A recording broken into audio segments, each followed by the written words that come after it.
Think about your objects of affection. How do you receive love? How do you give love? What is valuable to you? What are you willing to cooperate or negotiate for?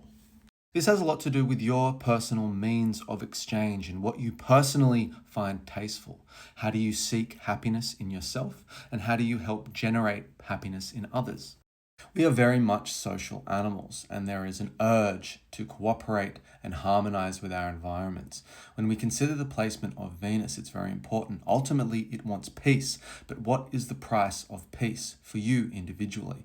If you're watching this on or after the 25th of March, Venus is still in retrograde. It's about to ingress back into Pisces, and it's no doubt activating the themes of your Venus placement. I'm Sukboy. You're awesome. This is Venus through the houses. Let's talk about it. Context is everything. If you have some more hard or challenging aspects to your Venus placement, that's a conjunction or a square or an opposition with something like Saturn or Pluto, you may not resonate with some of these descriptions, and that's fine, but keep in mind that's probably why. And the opposite is true. If you have easy aspects to Venus with things like Jupiter or the moon, you actually might find you overindulge in this Venus placement. Just saying. Venus in the first house brings a beautiful and gentle appearance. Now, you may not be genetically gifted, okay, but you'll still have this idea of what beauty is, and therefore you will have a certain style or swagger. I guess what I'm trying to say is this person will have some sense of aesthetic fashion because they are trying to harmonize with their exterior environment. Now, this isn't the most assertive placement for Venus. Sometimes it is when it's in something like Aries, but generally speaking, it can be the quintessential people pleaser. Generally speaking, Venus in the first house is valuable to others, and it could mean that they were spoilt growing up. This person may not even test themselves that much. They may not exercise unless it's a social activity, for example. So sometimes they tend to have a slow metabolism. Keep in mind, this first house is extremely powerful as it is attached to the ascendant. So if your Venus is conjunct that ascendant, all of your personal Venusian themes will be amplified. Venus in the second house is about your sensuality and your security. Ultimately, when you seek to harmonize with your external environment, you are trying to add value to it. Eventually, this individual may be confronted by a dichotomy of your own self-worth versus your material worth. This placement ultimately really does require financial stability, and it may work very hard to achieve that.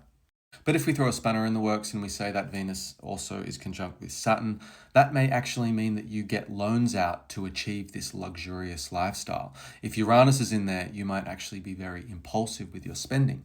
Sometimes this placement is very, very generous, especially when Jupiter's involved. Just make sure you're not doing that to gain attention or admiration of others, or you'll have to circle back around to this whole idea of self-worth versus material possessions. Just saying. Venus in the third house, aka the sweet talker.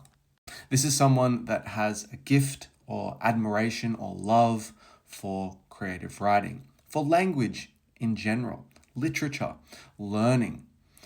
They love their siblings, they love their extended family, they love their local community. This can also be symptomatic of gossip.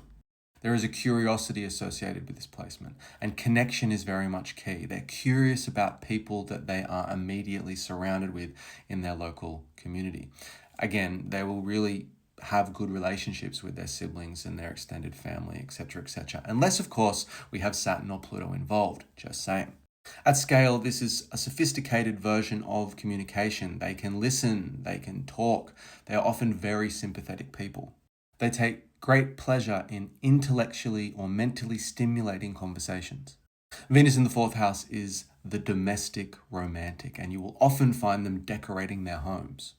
There is a love of motherhood. There is a love of their family unit or their living situation, of their ancestry and their roots. And this will be amplified if that Venus is anywhere near the IC at the start of that fourth house. The home is a haven for them, and they really do need a beautiful, peaceful, private space that they can occupy with their close, intimate family and loved ones. Ultimately, personal development may be required if it's too cozy and they have a failure to launch. Venus in the fifth house, the playground of the zodiac, the hopeless romantic. Dramatic, playful, naturally expressive, and naturally flirtatious. This person will love music and love art and may have tangible skills in these areas, a beautiful voice, for example. This is also the house of love affairs and creation. And these love affairs can create children. And so therefore Venus in the 5th house is great with kids. In fact, they have a proclivity to spoil their children. Ultimately, this is about passion and pleasure, and this is vital for their self-expression. Venus in the 6th house, the lover of service. This person will be gifted with things like the service industry, the hospitality industry, and potentially even working in the medical industry.